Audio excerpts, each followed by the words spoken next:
দর্শক মণ্ডলী এই মুহূর্তে যারা আমাকে দেখছেন আশা রাখছি সকলেই ভালো আছেন। সকলকে আমন্ত্রণ জানাই রাজ টিভির নিয়মিত আয়োজন ফ্রাইডে নাইট উইথ রিউমাটোলজিস্ট এবং আজ ৫৬তম পর্ব। আজ আমাদের আজকে আমরা আলোচনা করব স্পন্ডাইলো আর্থ্রাইটিস নিয়ে এবং এই শব্দটি অনেকের কাছে নতুন মনে হলেও স্পন্ডাইলো আর্থ্রাইটিসে আক্রান্ত রোগীর সংখ্যা কিন্তু কম নয়। আমাদের আশেপাশে প্রচুর মানুষ আছে যারা এই অসুখে আক্রান্ত। এই সম্পর্কে আসলে জানাটা প্রয়োজন। কারণ যারা এই রোগে আক্রান্ত রোগী আছেন তাদের সঠিক পরিচর্যা করতে গেলে জানতে হবে স্পন্ডাইলো আর্থ্রাইটিস সম্পর্কে এবং আজ এই সম্পর্কে আমরা জানবো।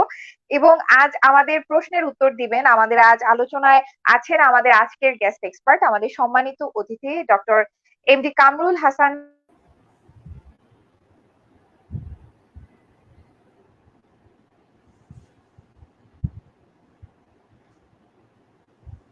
ঢাকা। স্যার আসসালামু আলাইকুম, আমন্ত্রণ জানাই আমাদের আলোচনায়। কেমন আছেন স্যার? ওয়ালাইকুম আসসালাম, ভালো আছি। আপনি ভালো আছেন? স্যার আলহামদুলিল্লাহ ভালো আছি। স্যার শুরুতেই আপনার প্রতি অশেষ কৃতজ্ঞতা জানাতে চাই। স্যার আপনার মূল্যবান সময় থেকে আমাদেরকে সময় দিচ্ছেন, আমার দর্শকদেরকে সময় দিচ্ছেন। এবং স্যার আজ আমরা এমন একটি বিষয়ে কথা বলবো যে বিষয় সম্পর্কে আসলে অনেক দর্শক জানেন না স্যার। নতুন কিছু তাদের সামনে উপস্থাপন করতে পারবো কিংবা কিছু গুরুত্বপূর্ণ বিষয় তুলে ধরতে পারবো এই আশাবাদ ব্যক্ত করছি। আমি একটু দর্শকদের উদ্দেশ্যে বলি স্যার তারা কিভাবে আমাদের সাথে যুক্ত হতে পারেন আলোচনায়। দর্শক আমাদের সরাসরি দেখছেন রাজ টিভি এবং রাজ টিভি হেলথ থেকে। আমাদের আজকের আলোচনার বিষয়বস্তু আমি জানিয়েছি স্পন্ডাইলো আর্থ্রাইটিস তার রোগটির চিকিৎসা সম্পর্কে আজ আমরা কথা বলবো এবং এই বিষয়টি অনেকের কাছে নতুন। আমাদের আলোচনায় থাকলে কিন্তু এই বিষয় সম্পর্কে আপনারা জানবেন এবং কোনো কিছু জানবার থাকলে কিংবা কোনো সমস্যার কথা যদি আমাদের জানানোর প্রয়োজন মনে করেন আমাদের বিশেষজ্ঞ চিকিৎসক আছেন তার কাছ থেকে কোনো পরামর্শ নেওয়ার প্রয়োজন হলে আমাদের কমেন্ট সেকশনে কিন্তু নাম বয়স সমস্যার কথা একটু বিস্তারিত লিখে জানাতে পারেন। আমরা আছি আপনাদের জন্য। দর্শক আমাদের এই আয়োজনটি আপনারা জানেন নিয়মিত পরিচালিত হয় বাংলাদেশ রিউমাটোলজি সোসাইটি দ্বারা এবং সেই সাথে আমাদের scientific partner delta Pharma limited এবং পাওয়ার্ড বাই ইউবাসিট মিডিয়া পার্টনার বরাবরের মতো রাজনীতি। আমরা আর দেরি না করে চলে যাই আমাদের মূল আলোচনায় আমাদের guest expert doctor MD Kamrul Hasan Sajib স্যারের কাছে। স্যার আমাদের আলোচনার বিষয়বস্তু আজ spondyloarthritis. Sir spondyloarthritis সম্পর্কে জানতে গেলে নিশ্চয়ই শুরুতেই জানতে হবে যে স্পন্ডাইলো আর্থ্রাইটিস জিনিসটা আসলে কি স্যার, সেই বিষয়টি আপনার কাছ থেকে জেনে নিব। স্পন্ডাইলো আর্থ্রাইটিস কি? আসলে স্পন্ডাইলো আর্থ্রাইটিস আর কি বলার আগে আমি কিছু বলতে চাই। এটি একটা বাতরোগ। আমাদের সমাজে বাতরোগ নিয়ে অনেক প্রচলিত ভুল ধারণা আছে। পৃথিবীতে বাতরোগের সংখ্যা 600-রও বেশি। এর ভিতর কিছু কিছু বাত আছে বিভিন্ন সিস্টেমকে ধরে, মানে বিভিন্ন অর্গানকে, শুধু জয়েন্ট না, শরীরের বিভিন্ন অর্গানকে, যেমন লাং, কিডনি, লিভার, এই বিভিন্ন অর্গানকে ইনভলভ করে। এই বাতরোগগুলোকে বলা হয় সিস্টেমিক রিমাটিক ডিজিজ। এবং এই সিস্টেমিক রিমাটিক ডিজিজগুলোর ভিতর অন্যতম প্রধান এবং কমন রোগ হলো স্পন্ডাইলো আর্থ্রাইটিস। যদি সহজ ভাষায় আমি বলতে চাই, এটাকে বলা যায় যে কোমরের বাত বা মেরুদণ্ডের বাত। মানে এই রোগটি মূলত কোমর এবং মেরুদণ্ডের হাড়গুলোকে বা স্পাইন বা আমরা যে ভার্টিব্রা বলি, সেই ভার্টিব্রা গুলোকে বা এসআই জয়েন্ট আছে কোমরের যে জয়েন্ট, সেই জয়েন্টকে ইনভলভ করে। এছাড়াও সে শরীরের যে কোনো অঙ্গকে বা যে কোনো জয়েন্টকে ইনভলভ করতে পারে, যেমন হাতের জয়েন্ট হোক, পায়ের জয়েন্ট হোক, যে কোনো জয়েন্টকে ইনভলভ করতে পারে। কিন্তু সহজ ভাষায় যদি আমি বলি যে স্পন্ডাইলো আর্থ্রাইটিস হচ্ছে একটি কোমরের বাত, প্রধানত কোমরের বাত, কিন্তু এটি শরীরের যে কোনো জয়েন্টকে ইনভলভ করতে পারে। এছাড়াও এটি শরীরের অন্যান্য অঙ্গ, যেমন সেটি লাংস, সেটি আপনার কিডনি বা এটি হার্টকেও আঘাত করতে পারে। অসংখ্য ধন্যবাদ স্যার। সুতরাং আমরা বুঝতে পারলাম যে এটি একটি বাত রোগ এবং এক ধরনের বাত রোগ এবং এক্ষেত্রে মূলত মেরুদণ্ড এবং কোমরের যে জয়েন্ট গুলো সেটা এফেক্টেড হয়। এছাড়াও হাত পা বা এর জয়েন্টও এফেক্টেড হতে পারে এবং সেই সাথে জয়েন্ট ছাড়াও আমাদের লাংস, হার্ট, কিডনিও এফেক্টেড হতে পারে। এমন একটি অসুখ নিয়ে আজ দর্শক কথা বলছি। স্যার আমাদের আশেপাশে এমন অনেক মানুষ আছে যারা কোমরের ব্যথায় ভুগছেন, যারা স্যার মেরুদণ্ডের ব্যথায় ভুগছেন। স্যার এই যে বিশেষ করে মহিলারা যারা আক্রান্ত হচ্ছেন কোমরের ব্যথায় তাদের একটা অংশ কি স্যার এই স্পন্ডাইলো আর্থ্রাইটিসে আক্রান্ত? স্যার আমাদের দেশে এই স্পন্ডাইলো আর্থ্রাইটিসের প্রকোপটা কেমন স্যার, কেমন রোগী পান? আমাদের দেশে আসলে প্রথমে এটা জানতে হবে আসলে আমাদের এই রোগের প্রাদুর্ভাব কেমন এবং আসলে এই রোগটা কাদের বেশি হয়। আমাদের বললাম যে আমাদের কিছু ভ্রান্ত ধারণা আছে যে আমরা বাত মনে করলেই মনে করি যে আসলে বাত রোগটা মনে হয় বয়স্কদের বেশি হয়, যা 40 বা 50-এ বেশি হয়, এবং ম্যাক্সিমাম মনে করে যে আসলে ক্ষয়জনিত কারণে। এটি একটা সম্পূর্ণ ভ্রান্ত ধারণা। স্পন্ডল আমরা যদি বাতের রোগগুলোকে দেখি, একটা বিশাল পোর্শন বা ম্যাক্সিমাম পোর্শন বাত রোগী হয় হলো middle age, early to middle age, মানে আমরা তরুণ বয়স থেকে মধ্য বয়সে হয়। স্পন্ডলাইটিস হলো এমন একটি বাত যেটি তরুণ থেকে মধ্য বয়সে হয়, সাধারণত 18 থেকে 45 বছর বয়সে হয়। ইভেন এটা 18 বছর নিচেও হতে পারে, তখন একটু অন্য নামে ডাকা হয়। কিন্তু এই বাতটি যে কোনো বয়সে হতে পারে, সবচেয়ে কমন হয় 18 থেকে 45 বছর বয়সে। এটা হলো মূল কথা প্রথম। 2 নম্বর হলো এটি কাদের বেশি হয়। এটা আসলে নারী পুরুষ সমান, দুই অংশকেই সমানভাবে আক্রমণ করে। তবে কিছু কিছু ক্ষেত্রে দেখা যায় নারী ছেলেদের ক্ষেত্রে একটু বেশি আক্রমণ হয়, এবং তাদের ক্ষেত্রে রেডিওলজিক্যাল ড্যামেজ, মানে জয়েন্টে যে ড্যামেজ, সেই ড্যামেজটা বেশি হয়। কিন্তু আসলে দেখা যায় যে নারী পুরুষ উভয়ের ক্ষেত্রে এই রোগটি বেশি হয়। এবং আরেকটু জানি যে আসলে আমাদের দেশে এই বাত রোগের প্রাদুর্ভাব কিরকম। আমাদের দেশে মানে যদি বলি যে প্রায় 20% মানুষ কোনো না কোনো সময় আসলে কোমরের ব্যথায় ভুগে থাকে বিভিন্ন সময়। এবং যদি আমি বলি যে, এবং এর ভিতরে দেখা যায় যে 1.2%, মানে বাংলাদেশের প্রতি 1000 মানুষজনের ভিতরে 12 জন রোগী কোনো না কোনোভাবে বাত রোগে আক্রান্ত, এবং 10,000 মানুষের ভিতরে 120 জন মানুষ কোনো না কোনোভাবে এই স্পন্ডলোআর্থ্রাইটিস রোগে আক্রান্ত। সুতরাং এটা কিন্তু একটা অনেক সংখ্যা, যে দেখা যায় যে আপনি যদি 10 কোটি মানুষ চিন্তা করেন, 10 কোটি মানুষ চিন্তা করলে প্রায় 12 থেকে 15 লক্ষ মানুষ কিন্তু আসলে এই বাত রোগে আক্রান্ত। এবং যদি আমি ওভারঅল বাংলাদেশ ধরি, তাহলে দেখা যাবে যে প্রায় 25 থেকে 30 লক্ষ মানুষ এই রোগে আক্রান্ত, এই স্পন্ডলোআর্থ্রাইটিস রোগে। কিন্তু এই রোগটা সম্পর্কে ভ্রান্ত ধারণার কারণে আমরা কোমরের ব্যথা নিয়ে ঘুরতে থাকি বিভিন্ন জায়গায়, কোমরের হাড়গুলাতে গ্যাপ হয়ে গেছে, ফাঁক হয়ে গেছে, এরকম কিছু টার্মিনোলজি আমরা ঘুরতেই থাকি, কিন্তু আসলে এই রোগটাকে ডায়াগনোসিস করা হয় না। ফলে একটা সময় মানুষ যখন আমাদের কাছে আসে তখন দেখা যায় যে এই জয়েন্ট রোগের কারণে যে ক্ষতিগুলো হয়ে যায়, সেই ক্ষতিগুলো লং টাইমে বা দীর্ঘমেয়াদী যে ক্ষতি, সেই ক্ষতিগুলো হয়ে যাওয়ার পর আমাদের কাছে আসে। এবং এই দীর্ঘমেয়াদী ক্ষতি হয়ে যাওয়ার পরে আসার কারণে দেখা যায় আমরা চিকিৎসা করলেও পরিপূর্ণভাবে তাকে আর আগের লাইফটাকে ফিরিয়ে দিতে পারি না। সুতরাং এই রোগে যে কোনো বয়সে হতে পারে, আর্লি এজে বেশি হয়। সুতরাং আর্লি এজে কোমর ব্যথা যদি দীর্ঘমেয়াদী কোমর ব্যথা হয় বা 3 মাসের বেশি কোমর ব্যথা থাকে, তাহলে অবশ্যই সেটাকে ডাক্তারের কাছে যাওয়া উচিত এবং খুঁজে দেখা উচিত এটা স্পন্ডলোআর্থ্রাইটিস কিনা। অসংখ্য ধন্যবাদ স্যার, গুরুত্বপূর্ণ কিছু তথ্য উপস্থাপন করলেন যেগুলো দর্শকদের আসলে জানা প্রয়োজন। আমাদের দেশের স্যার বলেছেন যে 25 থেকে 30 লক্ষ মানুষ আনুমানিক ভাবে এই স্পন্ডলোআর্থ্রাইটিস অসুখে আক্রান্ত, এবং এক্ষেত্রে যদি সঠিক চিকিৎসাটা না করা যায়, এক্ষেত্রে অনেক জটিলতা তৈরি হতে পারে। এই বিষয়ে আরো বিস্তারিত স্যারের কাছ থেকে আমরা জানবো।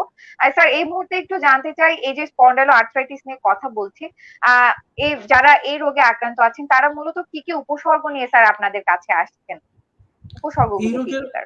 মূলত উপসর্গ ব্যথা। প্রথম কথাই বাত রোগ বলতে আমরা সবসময় ব্যথাই বলি, এবং মূলত এটা ব্যথা নিয়ে আসে।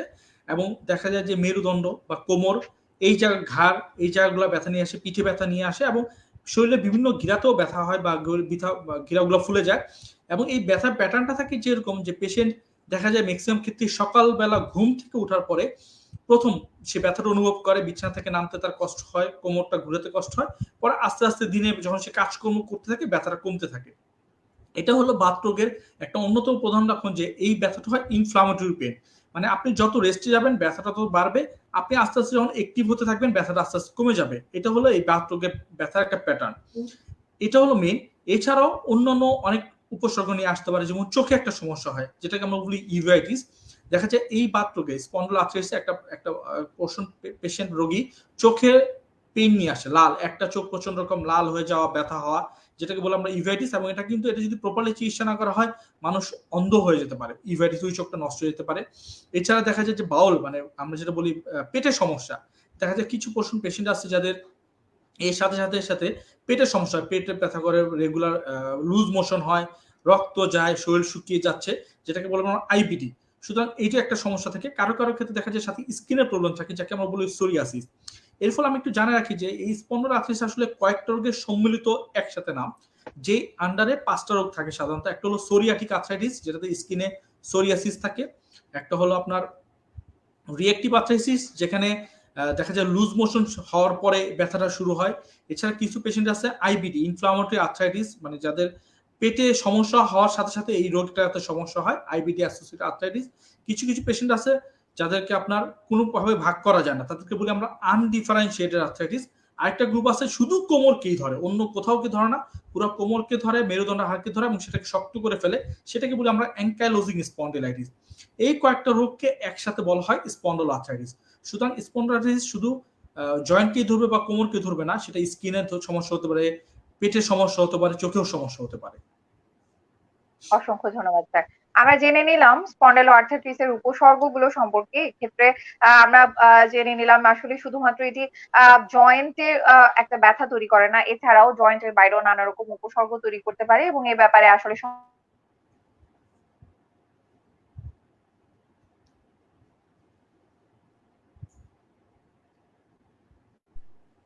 স্যার আমার ইন্টারনেট সংযোগের গোলযোগের কারণে আমি জানি না আমার কথাটি শুনেছেন কিনা স্যার।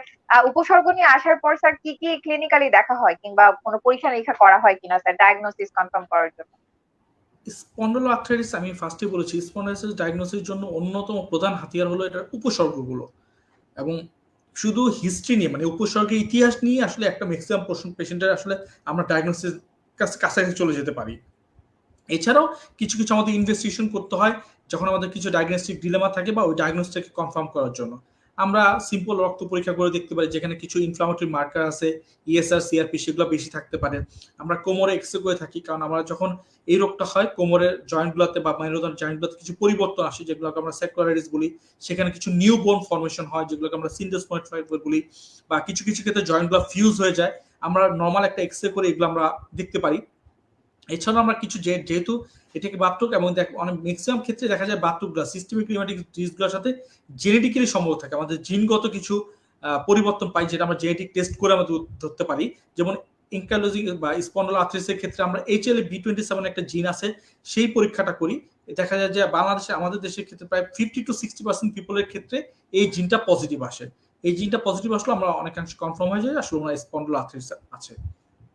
এছাড়াও আমরা পরবর্তী ক্ষেত্রে যদি এগুলোর মাধ্যমে আমরা ডায়াগনোসিস করতে পারি, আমরা এমআরআই অফ এসআই জয়েন্ট, যে জয়েন্টটা থেকে আসলে মূলত এই রোগের প্রথম শুরুটা হয় এসআই জয়েন্ট, সেই জয়েন্টে এমআরআই করে আসলে আমরা এই রোগটাকে ডায়াগনোসিস করতে পারি।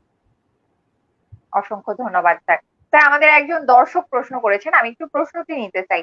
ফারজানা আহমেদ তিনি লিখেছেন, আসসালামু আলাইকুম স্যার, আমার ভাইয়ের বয়স 18 বছর এবং ওজন 54 কেজি। 3 বছর ধরে অ্যাঙ্কালোজিং স্পন্ডালাইটিস সমস্যায় ভুগছেন এবং তার HLA-B27 নেগেটিভ এবং এর জন্য ট্যাবলেট স্যালাজিন প্রতিদিন 4টা করে 3 বছর খাওয়ার পর বন্ধ করে দেয়। পড়াশোনার চাপে 1.5 বছর ধরে সে কোনো ঔষধ খেতে চায় না এবং ভালো আছে। এখন তার জন্য খুবই চিন্তায় আছি স্যার, আমাদের কি করা উচিত? আচ্ছা, আমি আগেই বলেছি একটু আগে যে আসলে এটা যে কোনো বয়সে ধরতে পারে। এটা সাধারণত 18 থেকে 45 বছর বয়স হয়, কিন্তু সেটা 18 বছর আগে হতে পারে, সেটাকে আমরা অন্য নামে ডাকি। আর 16 বছর বয়স হয়ে গেলে তখন আমরা স্পন্ডলোআর্থ্রাইটিস বলি। উনি বলেছেন যে উনি অ্যাঙ্কালোজিং স্পন্ডাইটিস রোগের এবং স্যালাজিন খেয়ে ভালো আছেন। আসলে যদি পেশেন্ট এই ক্ষেত্রে দেখা যায়, মনে রাখতে হবে এই রোগ কিন্তু সম্পূর্ণ নির্মূল হবে না, মানে কিওর শব্দটা এই রোগের ক্ষেত্রে বলা যাবে না, আমরা বলি কন্ট্রোল। এটা অনেক আপনি ডায়াবেটিস বা হাইপারটেনশনের মতো বলতে পারেন, যাদেরকে আমরা কিওর বলি না, আমরা বলি ওষুধ দিয়ে কন্ট্রোল করে রাখা। ঠিক এই বাতরোগটা এরকম যে আমাদের আসলে ওষুধ দিয়ে রোগটাকে কন্ট্রোল করে রাখতে হবে। এবং দেখা যায় স্পন্ডলোআর্থ্রাইটিসের ক্ষেত্রে একটা প্রথম লাইন ড্রাগ মানে ফার্স্ট লাইন ড্রাগ হলো সালফাস্যালাজিন, এবং উনি বলেছেন যে সালফাস্যালাজিন 3 বছর খাওয়ার পর উনি ভালো আছেন।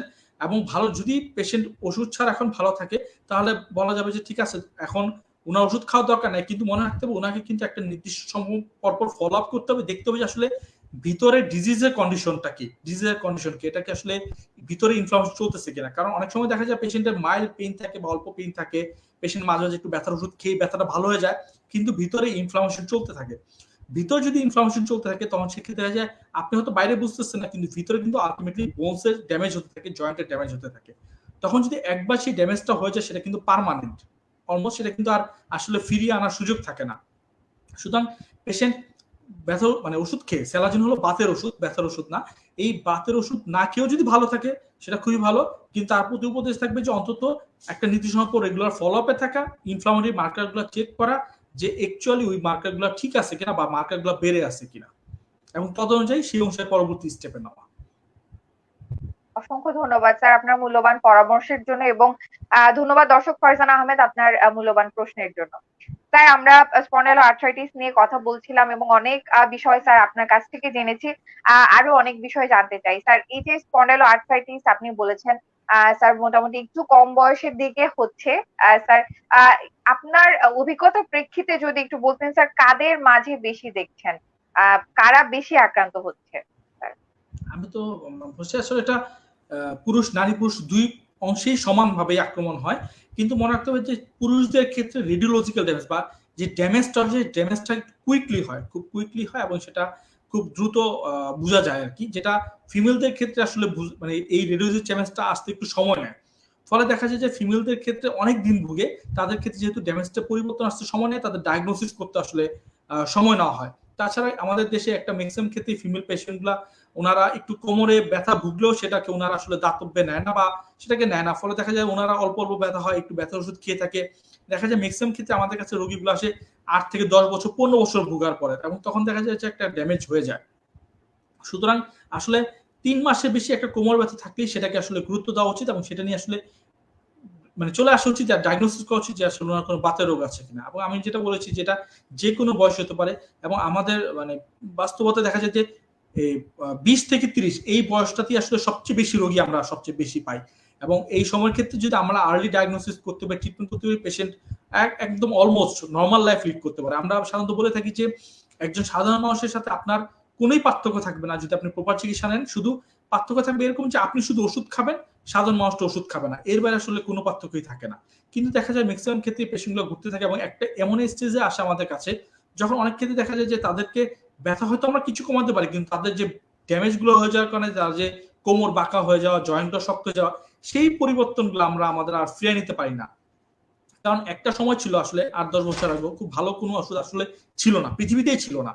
বা কিছু কিছু ওষুধ থাকলে সেটা ছিল প্রচন্ড দামি, অনেক দামি, যেটা আমাদের দেশে আসলে ম্যাক্সিমাম পিপলের ক্ষেত্রেই সেটা অ্যাভেল করা পসিবল ছিল না বা কিনতে পারা ছিল না। কিন্তু এখন কিন্তু পরিবর্তন হয়েছে সিচুয়েশন, এবং পৃথিবীতে বলা যায় যে পৃথিবীতে এই রোগের যত ভালো চিকিৎসা আছে একদম অলমোস্ট সব চিকিৎসায় বাংলাদেশে অ্যাভেলেবেল, এবং খুব কম প্রাইসে অ্যাভেলেবেল। সুতরাং দেখা যায় যে একদম একদম যারা একদম নিম্নবিত্ত তারাও আসলে দেখা যাচ্ছে অনেক ওষুধ, তারা এত প্রাইস কম যে তারা কিনতে পারছে না, এবং ওষুধ খেয়ে আলহামদুলিল্লাহ তার ভালো আছে। ধন্যবাদ স্যার। আর স্যার আমাদের আরেকজন দর্শক ফাতিমা রহমান, তিনি স্যার তিনি লিখেছেন ডক্টরের ফোন নম্বর প্লিজ। স্যার তিনি আপনার সাথে হয়তো স্যার আপনার চেম্বার কিংবা আপনার প্রাইভেট প্র্যাকটিসের হয়তো যোগাযোগের ঠিকানাটা জানতে চান স্যার, দেয়া কি সম্ভব? আপনি যদি স্যার না দিতে চান, জি স্যার আপনারা দিয়ে দিয়ে আর কি। যে আমাদের স্ক্রিনে দর্শক নিশ্চয়ই দেখছেন, আমাদের স্ক্রিনে কিন্তু দেখা যাচ্ছে স্যারের সিরিয়ালের জন্য নাম্বার দেওয়া আছে। আপনারা যদি স্যারের সাথে পার্সোনালি দেখা করতে চান সেই সুযোগও রয়েছে। দর্শক ধন্যবাদ আপনার প্রশ্নের জন্য। স্যার আমরা এবার একটু চিকিৎসা প্রসঙ্গে আসতে চাই। স্যার স্পন্ডাইলো আর্থ্রাইটিস নিয়ে কথা বলছিলাম, এবং আপনি বলছিলেন এটি একটি লাইফ লং ডিজিজ, এবং এটিকে নিয়ন্ত্রণে রাখতে হয়, এবং নিয়ন্ত্রণে রাখার একটা বড় হাতিয়ার নিশ্চয়ই ঔষধ। স্যার এক্ষেত্রে কি ধরনের চিকিৎসা দিয়ে থাকেন, এবং স্যার কোনো সার্জারির প্রয়োজন হয় কিনা কখনো, স্যার এ ব্যাপারে একটু যদি বলতেন। আচ্ছা, প্রথম কথা হলো আমি বলতেছি আসলে এই প্রোগ্রামটা একটা অন্যতম উদ্দেশ্য হচ্ছে যে আসলে মানুষের ভিতর সচেতনতা তৈরি করে দেওয়া। আমাদের কাছে আমি বলেছি যে আসলে এই পেশেন্টরা যে আসে, একটা ম্যাক্সিমাম পোর্শন পেশেন্ট আসে একটা লম্বা সময় পার করে দেওয়ার পর, যে 8-10 বছর ব্যথায় ভুগতেছেন এই সময় যাওয়ার পরে, এবং এই সময়টা তারা বিভিন্ন ব্যথা নেন। কারণ এই সময় একটা পেশেন্ট দেখা যায়, আমি সিমটমের ভিতরে একটা জিনিস বলিনি যে এই রোগের কিছু কিছু পেশেন্টের কিছু কিছু জ্বর জাতীয় মানে ফিভারিশ বলি আমরা, জ্বর জ্বর অনুভব করেন।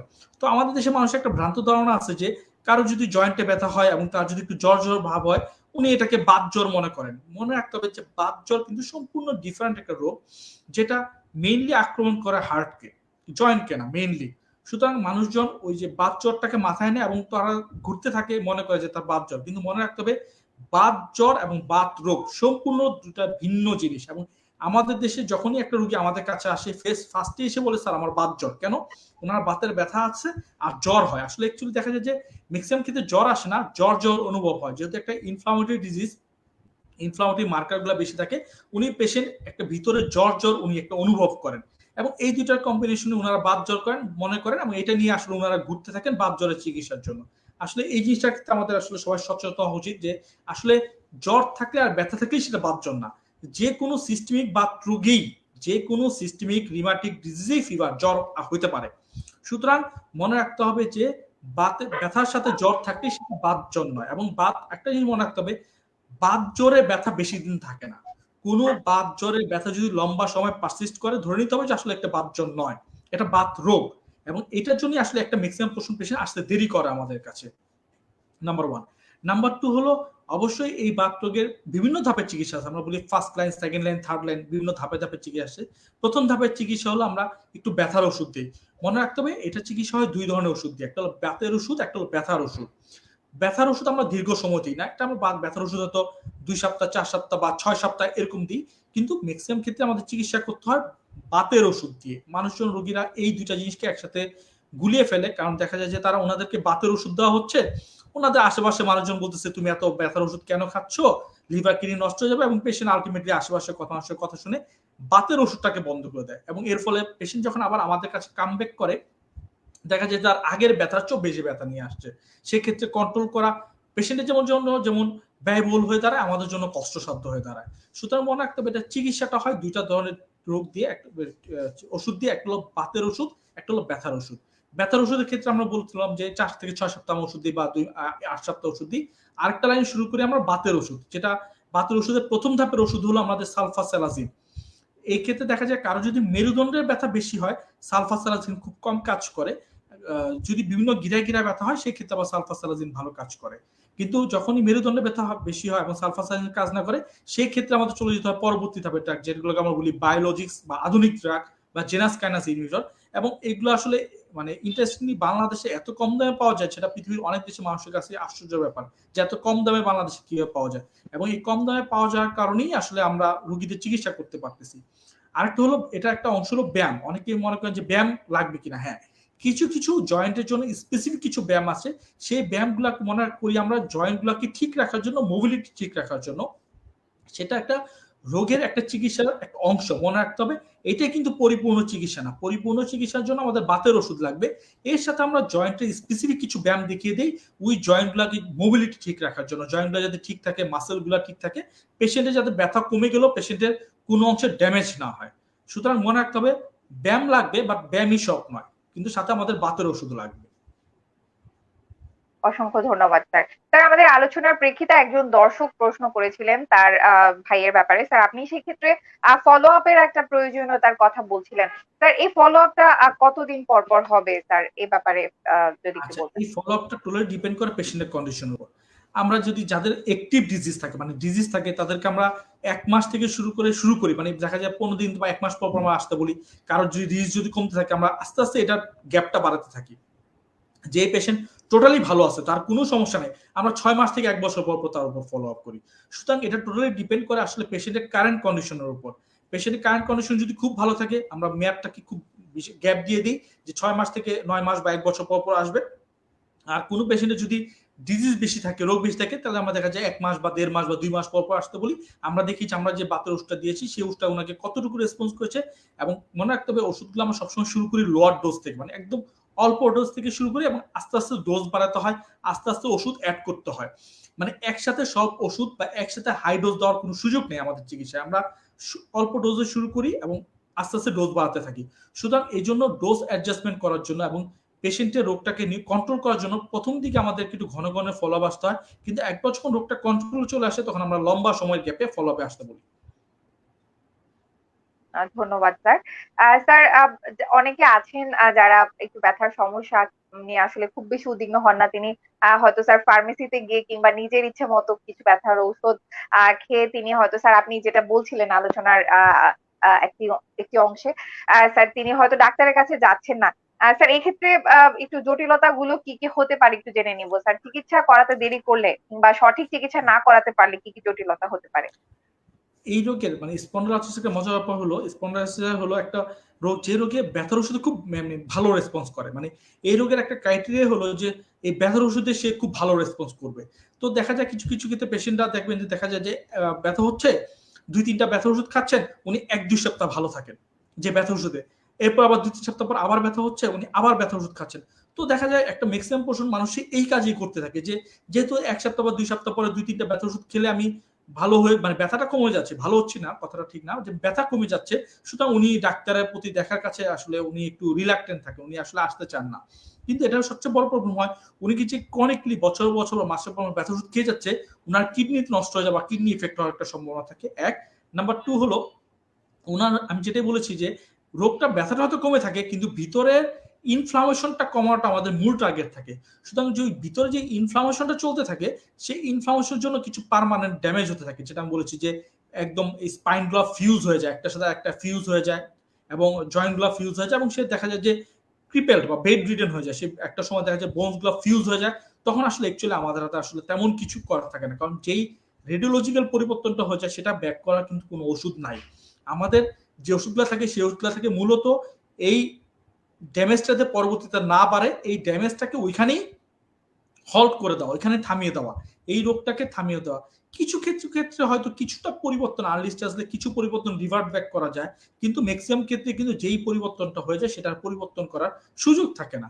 সুতরাং এই ক্ষেত্রে যে ড্যামেজটা হয়ে যাবে, এবং আমরা কিন্তু এখন হয়তো কম পাই, কিন্তু কিছুদিন আগেও দেখতাম যে পেশেন্ট আসছে কুজো বাঁকা হয়ে আসছে, জয়েন্ট ফিউজ হয়ে যাচ্ছে, এবং যেগুলো হয়ে যাচ্ছে সেগুলো কিন্তু ফিক্সড পার্মানেন্ট। এবং একবার এই যেহেতু একটা আর্লি এজে হয়, এবং এই এজে একটা পেশেন্ট যখন ক্রিপেলড হয়ে যায়, এটা কিন্তু তাকে সারা জীবন জাতি সমাজ তার পরিবারকে ভুগতে হয়। সুতরাং আসলে এটার ক্ষতিকারক দিক কিন্তু লম্বা, যে একদম তার পার্সোনাল লেভেল থেকে একদম ন্যাশনাল লেভেল প্রত্যেকটা লেভেলেই সাফার হতে হয়। পার্সোনাল লেভেলে পেশেন্ট নিজে ভুগে, ফ্যামিলি লেভেলে ফ্যামিলির মেম্বাররা ভুগে, সামাজিক লেভেলে দেখা যায় ওনাকে সমাজ থেকে আলাদা করে দেওয়া হয়, বা সমাজ থেকে উনি আলাদা হয়ে যায় যেহেতু কাজ করতে পারতেছে না, এবং তাকে বার্ডেন, এটা একটা ন্যাশনাল বার্ডেন হিসাবে কাউন্ট হয়ে যায়। কারণ উনি যে অ্যাক্টিভ থাকলে যেই পরিমাণ কাজটা করতে পারতেন, যে উপকারটা হতো সবার, সেই উপকারটা কিন্তু হচ্ছে না। সুতরাং এটা কিন্তু ক্ষতিকারক দিক একদিকে চিন্তা করলে অনেক বিশাল একটা ক্ষতিকারক দিক আছে। ধন্যবাদ স্যার। স্যার খুব গুরুত্বপূর্ণ একটি বিষয় কিন্তু উত্থাপন করলেন। একজন মানুষ তিনি শুধুমাত্র সঠিক সময় একটা সঠিক চিকিৎসা না নেওয়ার কারণে যদি শয্যাশায়ী হয়ে যান, সেটা যেমন তার ব্যক্তিগত পর্যায়ে তার জীবনটাকে আসলে জীবনটা অন্যরকম হয়ে যায়, ঠিক তেমনি তার পরিবারের জন্য একটি বোঝা এবং একটি সমাজ, একটি দেশের জন্য বোঝা। আহ তিনি তার সুস্থ কর্মক্ষমতা যেটা দিয়ে তিনি তার দেশের উপকারে আসতে পারতেন, পরিবারের উপকারে, কিংবা নিজে একটা সুস্থ জীবন যাপন করতে পারতেন, সেই জীবনটা থেকে তিনি আসলে সেই জীবনটা তিনি হারিয়ে ফেলেন। এটা আসলে আমাদের কারোই কাম্য না, এবং স্যার কিন্তু বলেছেন যে এই অসুখটা কিন্তু অনেক অল্প বয়সে হতে পারে। সুতরাং এক্ষেত্রে একটা মানুষের পুরো জীবনটাই কিন্তু নষ্ট হয়ে যেতে পারে শুধুমাত্র সচেতনতার অভাবে। এবং আমাদের এই আলোচনাগুলোর উদ্দেশ্য স্যার একটাই, আমাদের দর্শক যারা দেখছেন তারা যাতে একটু সচেতন হন এবং তারা ভালো থাকেন। স্যার আমাদের সময় শেষের দিকে, আমরা শেষ করবার আগে একটি বিষয় স্যার একটু দর্শকদের জানাতে চাই। দর্শকরা অনেক সময় তারা কনফিউশনে ভুগেন যে আসলে ব্যথা নিয়ে, কোমরের ব্যথা নিয়ে কোন ধরনের চিকিৎসকের কাছে যাবেন, এই বিষয়টি যদি একটু পরিষ্কার করতেন স্যার আমার দর্শকদের। আসলে এটা শুধু না, রিমাটোলজি সাবজেক্টটা, যেটা রিমাটোলজিস্ট বলি বা রিমাটোলজি সাবজেক্টটা, সেই কনসেপ্টটা আমাদের দেশে খুব বেশি নতুন না, মানে বা পুরান না, নতুনই বলা যায়। এবং পুরো বাংলাদেশে যদি বলা যায় যে আসলে রিমাটোলজিস্ট আছে হাতে গোনা 50 থেকে 60 জন, এবং এর ম্যাক্সিমাম হলো ঢাকা কেন্দ্রিক, মানে ঢাকাতেই আছে হয়তো 30-40 জন, আর বাকি 20 জন হয়তো সারা বাংলাদেশে আছে। সুতরাং আমাদের দেশের রোগীরা ভুক্তভোগী হওয়ার একটা প্রধান কারণ হলো আসলে এই রোগের ডাক্তারের সংখ্যাটা খুব কম, এবং ঢাকার বেড়ে পাওয়া যায় না। এবং যেহেতু সাবজেক্টটা নতুন, এই কনসেপ্টটা নতুন, এই সারা ওয়ার্ল্ডেই নতুন, সুতরাং এই সাবজেক্টের সাথে মানুষ পরিচিতও না। এবং কিছুদিন আগ পর্যন্ত শুধু বঙ্গবন্ধু শেখ মুজিব মেডিকেল ইউনিভার্সিটি ছাড়া বাংলাদেশের কোথাও এই রোগের কোনো ডিপার্টমেন্ট ছিল না। মানে এই রোগের একটাই কেন্দ্র ছিল, চিকিৎসার কেন্দ্র, সেটা ছিল শেখ মুজিব মেডিকেল ইউনিভার্সিটি, আর কোথাও নেই, রিমাটোলজি ডিপার্টমেন্ট ছিল না।